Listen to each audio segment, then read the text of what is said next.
After our parents settled in Utica, New York,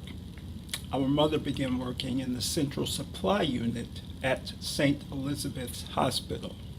while our independent spirited entrepreneurial father apparently traded in the school buses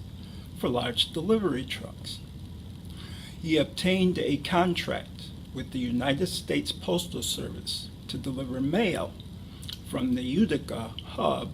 to various smaller communities in the central New York area.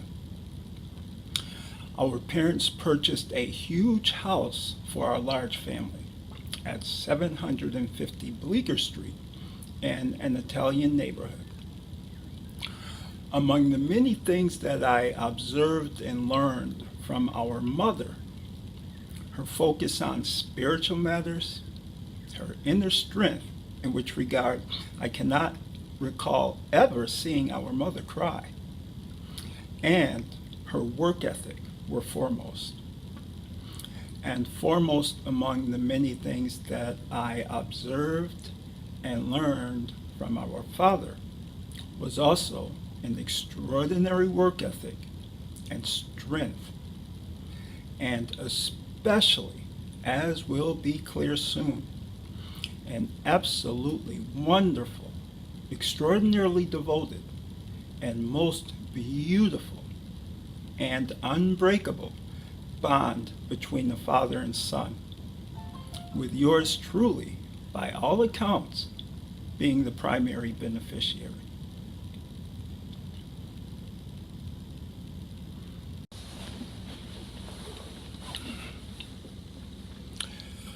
By the time I was born, the youngest of all of my other siblings, Stephen, was 7 years older than I was. And my eldest brother, Amafika, already had a son, my nephew Lawrence Taylor Jr., also known as Smokey, who was 9 months older than I was. Therefore, I often told people that instead of growing up with 2 parents and 8 older siblings, it felt more like I grew up with 10 parents. And by the way, the relationship between my nephew Smokey and me actually was and continues to be more like brothers than with my actual brothers, because he and I are so close in age. Obviously, just like with my parents, I was also blessed to be able to learn and observe an abundance of knowledge and wisdom from my older siblings. For instance, from my eldest brother Amafika, leader of the Marcus Garvey Memorial Black Solidarity Committee in Utica, and the Pan-African Cultural and Resettlement Program in Rochester, New York, I especially observed and learned the importance of and how to courageously and intelligently respond to racial injustice and bigotry. From my eldest sister Mary, who worked her way up from the position of executive secretary to the position of executive director of the Utica Community Action Organization, I especially observed and learned a lot about leadership, and again, how to intelligently respond to racial injustice and bigotry and other types of injustice. From my brother Clarence Jr., who was paralyzed while stationed in Korea with the United States Army and eventually had a vital role in an Amerasian resettlement organization in central New York, I especially observed and learned the importance and benefits of developing the very admirable quality and characteristic of being undeniably reasonable and gracious and calm at all times and through all circumstances, especially conflicts.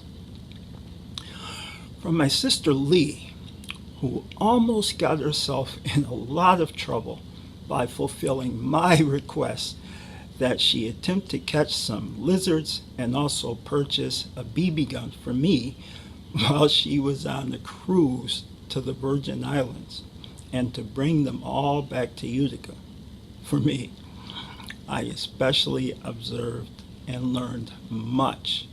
about a parent's intense desire to have children and the resulting devotion to those children. Most importantly, it was through my brother Jeremiah that our Heavenly Father and Creator Jehovah introduced himself to me, as well as being the sibling who magnificently demonstrated and helped me develop the characteristic of becoming a jack of all trades and a master of many. Jeremiah is also the sibling who primarily helped me develop basketball skills beyond those of my peers. From my sister Hadassah, I especially observed and learned the importance of perseverance, as well as the importance of discovering and developing all of one's natural talents and abilities, including those in the arts. More than any of my other siblings, my sister Shirley repeatedly stressed to me the importance of speaking properly and clearly at all times, while also exhorting me to always look out for, defend, and if necessary, fight for my younger friends Danny and Louis Bedanza, and for any other vulnerable person who might be picked on or assaulted by a bully or by any other oppressors. From my brother Steve, who, if I am not mistaken, became the first African American elected to the Utica Common Council, I especially observed and learned the importance and benefit of striving to become the person in any room with the fewest words but the most active brain cells, and with a reputation of being a very careful and compassionate listener. By the way, it should not be surprising that growing up with 4 older sisters in particular, I would learn how to cook and sew, and more importantly, develop a significant level of respect for girls and women. And in this regard, my very first girlfriend, Kim, might gleefully recall and confirm the fact that one of the first things that I did after she agreed to be my girlfriend was to give her a letter, which included a sketch of a female figure on which I asked her to please shade over every area that she wanted me to know and to remember were hands off.